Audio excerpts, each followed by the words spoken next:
Welcome to Civil Justice for SA Survivors.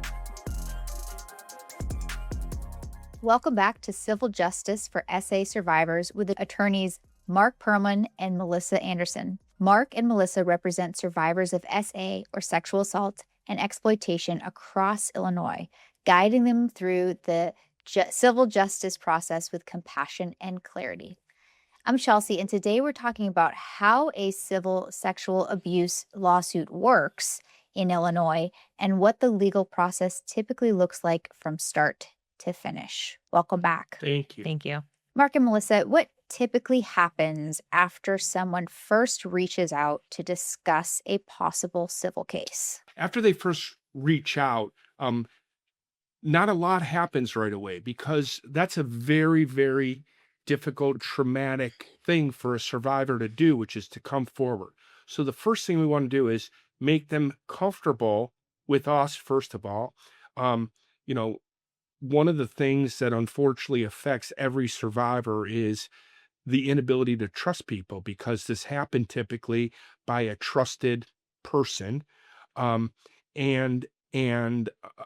they have very little trust for any people, including lawyers, or I should say, people generally don't trust lawyers very much. So that's really important to us to establish, and we don't ask our clients to trust us. What we do is we ask them for the opportunity to earn their trust.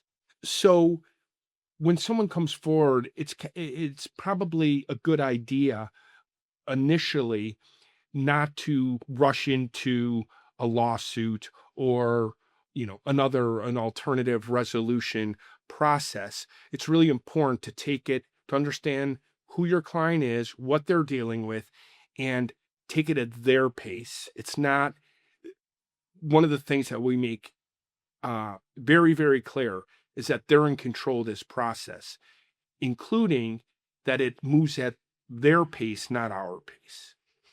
Yeah. In the beginning, oftentimes when someone calls us, we're the first people that they've ever told about this. So just disclosing that can have a big impact on someone. So to immediately try to dive into something that can be overwhelming just doesn't make sense. We really try to take our time to get to know our clients a bit and get an understanding of what they're looking for through this, because oftentimes when they call, they don't know. So very rarely are people coming to us and saying, I'm calling you finally disclosing this because I want a bunch of money. They are calling to disclose because they're ready to address it and they don't know what they want from the process. So we take our time in letting our clients, explaining to our clients what we can offer them and what their options are, and letting them sit with that and become comfortable and just moving forward at their own pace. Because we have to have a clear understanding of where our client's at and what they're able to handle before moving forward. Also, before a lawsuit is formally filed, what kinds of investigation usually takes place? We're often doing our own investigation into what we can figure out about a perpetrator or an institution that's publicly available first. Sometimes we will do FOIA requests to the police departments to see if they have any, information about a particular perpetrator. If there's a teacher at a school, we will oftentimes FOIA the police records for anything having to do with that individual. And not surprisingly, there's usually something there showing that someone has come forward, even if charges weren't brought or there wasn't enough evidence. Sometimes the perpetrator might not even be spoken to when somebody comes forward to complain. So we gather that type of information. We also gather a lot of information about our clients and what their life has been like since this happened to them, to try to have a more full picture of how they've been impacted by the SA. So that's the type of investigation we do at the outset. And it's not that we're looking for one thing to guide us in terms of whether we move forward. It's really just trying to get a sense of a starting point and a sense of where we are in the beginning before we really dive in and decide if we're going to be filing a lawsuit or handling it in some agreed upon way with whichever institution it is. And one of the most important things over the years that I've learned is that we really don't, and we can't really treat these as a typical legal case. Um, the legalities become really secondary to a much bigger issue, which is our clients, what they really, really need and what they really, really want is to be heard and believed. And so our first investigation, I'm gonna put that in quotes, is the things that allow us to tell our clients, one, we're sorry that this happened to them. Two, that we believe them. Um, and three, that we're gonna work our asses off to try to get them whatever sense of justice we can. Once a complaint is filed in court, what are the first major legal steps that usually follow? So it's the process is usually anytime you file a lawsuit, it's really important that your clients understand that in the beginning, there's this misconception that you file a lawsuit and then it gets going and we're going to be in touch all the time. And we are in touch with our clients often, but a lot of times we're saying to them a whole lot of nothing is happening yet. So really preparing our clients for the fact that they're just going to be doing some waiting in the beginning. There's a lot of waiting, and then everything seems to move quickly. So in the beginning, there's a lot of legal steps that have to take place before the parties even really engage in any sort of exchange of information. So it can be months in the beginning, which is one of the reasons that we encourage our clients to really think about whether they want to file a lawsuit, because there's ways of handling SA claims without immediately going to court. Because that process, there's very little control that an individual, a plaintiff, can have in terms of how quickly that process moves and what is required of our clients if we do file a complaint. We're really at the mercy of what we're being told to do by the court. And that's oftentimes not the best thing for somebody who's a survivor of SA, because when there's an SA, all control has been taken away from the individual. So that, the last thing you want to immediately do is put somebody into another process where they don't have control over how things are moving. That can be really difficult and damaging at times. So And a lawsuit is often an option, but it's not the only option, right? And I think sometimes people perceive in cases that if you're going to talk about an alternative dispute resolution or a settlement of some sort, that it's a sign of weakness. It's only a sign of weakness if you don't have the option of bringing a lawsuit. You still have that option. So there are oftentimes a better way for the survivor, for the client, for the victim. And as long as that process is a process that we've developed, that we are in control of with our clients, then most times that's as good, if not a better process than formal litigation. What is the discovery process and why is it such an important part of these cases? Yeah, well, discovery, when you were asking about what happens initially, first thing that happens is a lot of procedural stuff, just really just legal stuff having nothing to do with the substance of the case. Once you get into discovery, you are starting to get into the substance of the matter. And from our perspective, it's critical because then we're able to secure the records of the institution where the perpetrator worked, if it happened at an institution. And those records are often very illuminating and show a lot of it's unusual. There's nothing ever in the records that say, oh yeah, this guy's sexually abusing children or coworkers or whatever, but there's enough there where you can connect the dots to see that there's been some questions about this person's history. This is great. segue. When institutions are involved, what kinds of records become especially important during litigation? Personnel records for the perpetrator, records with regard to policies and procedures that the institution has, particularly because later in discovery, you're going to be asking employees of that institution, do you know that these policies exist? And sadly, a lot of times They the don't. highest place employees at an institution have no idea what those policies are, particularly with respect to SA and with respect to sexual harassment. And it's jarring sometimes how much that they're not aware of that. And then, follow-up questions about, did they follow these policies and procedures? Well, oftentimes they're not, because nobody knows that they exist. So that type of discovery with an institution is, not just what the perpetrator has done in the past, but what was the institution doing to put safeguards in place to prevent something like this happening in the first place. And, one of the things that becomes abundantly clear in these cases, almost without exception, is that institutions make decisions to protect themselves. Mm-hmm. Even if they have policies, they've created those policies in an effort to protect themselves from liability.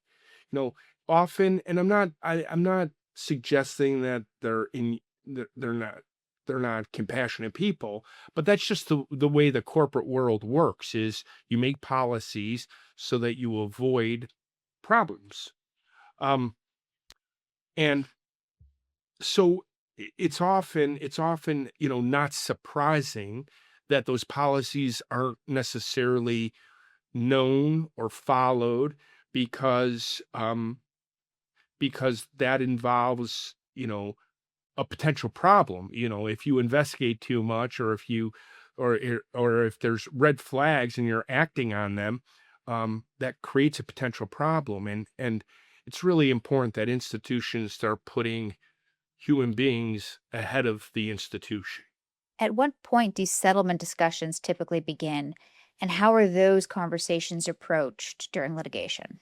Well, for settlement discussions to really begin, both sides, I think, have to feel like they've at least had done their own due diligence and are comfortable with what they know and what else might be out there. So there's no one thing you're really waiting for. Oftentimes, if litigation isn't filed at the outset, the parties, we might agree with an institution and say, okay, if we're not going to immediately, litigation's always on the table, but mostly because it's an easier process for our clients, we'll choose to try to do some sort of process with the other side by agreement to see if we can get the case, with the ultimate goal of reaching a resolution. So oftentimes it's agreed upon when you're going to get to that point where you're going to start talking about settlement. So that's if it's not in litigation. If it's in litigation, very rarely are you going to trial where there isn't some sort of discussion about resolution before that happens. I mean, judges are pushing for that. Sometimes there's even local rules in place requiring you to have those conversations before you go and try a case. And we always think that that's good for our clients. Truthfully, very rarely does the client say, no, I want to go to trial, because they recognize that emotionally that's a really difficult thing, and there's only so much we can control in terms of how difficult that is. So we see settlement as a really good alternative to taking a case all the way through trial. I mean, we absolutely, if the institution that we're dealing with isn't willing to be reasonable, we will go to trial. And juries have certainly caught up with the area of SA and are willing to accept without like a smoking gun that this did in fact happen. So things are moving in the right direction in that regard, making trials sometimes more appealing than it used to be. And as much as it's not usually beneficial for our clients to go to trial, it's not beneficial for the defendant and the institution either. it's not something they typically want to do. So if there's a better process, then we would try to advocate using that better process. So the court could set a schedule and we can go through all the formalities of litigation, and that might take, 3 to 5 years. Conversely, if we can work with the other side, with the lawyers representing the other side, we might be able to agree to an exchange of information, limited interviews with the victim and or people at the institution, and then once we've exchanged all the information necessary to evaluate both the liability aspects, did this occur, and the damages, how has this affected the person, that's typically a better process for all involved. What should someone understand about the commitment involved before deciding to move forward with civil litigation? Really great question. I would say this, the commitment, and what typically takes people such a long time to come forward, is the willingness to understand that most of the work that needs to be done doesn't involve the legal process. It involves mental health and therapy and physical health. And if you don't take care of those things, nothing that occurs in the legal process is going to be beneficial, because these are really, really traumatic events that affect you for a lifetime, unless and until you really take stock in what is meaningful to you, what's important to you, and how do you get beyond what happened. And in terms, when someone comes forward in terms of a commitment to either go to litigation or move forward at all, one thing we make very clear to our clients, that it's up to them about whether they ever want anyone to know who they are. So if somebody comes forward, sometimes they're still in a place where they sadly feel shame about what happened to them, or embarrassment about what happened to them, which, we work to try to take that away so that they understand that they haven't done anything wrong. But we make very clear to them when they come forward, nobody needs to know who you are other than some people at the institution. If we move forward, we have found that most, if not all, institutions are very willing to take the necessary steps to keep the identity of somebody confidential if that's what they want. And, it makes me happy that a lot of survivors, by the time they come forward and disclose, say, I don't really care who knows who I am. I haven't done anything wrong. So that's always encouraging. And that's an indication that they're really ready to fight and move forward. But we also don't take issue if people want to keep their name confidential. And what's also really rewarding is, as the process goes forward, with people who initially are so afraid people are going to find out who they are, by the end, they don't care if anyone knows who they are, because they are owning it in a way that they recognize this happened to them and they didn't do anything wrong. So that's encouraging to us, that means that we've done, that piece of our job that is, handling the individual and the human aspect of this, and hopefully putting our clients in a better place than they were when the process first started. Well, thank you both again for all of this information. That's it for today's episode of Civil Justice for SA Survivors with Marc Pearlman and Melissa Anderson. If you'd like to learn more or speak confidentially with their team, visit pearlmananderson.com for resources and contact information. You can follow Civil Justice for SA Survivors wherever you listen to podcasts to hear future conversations like this one as well. Thanks so much. Thank you, Chelsea.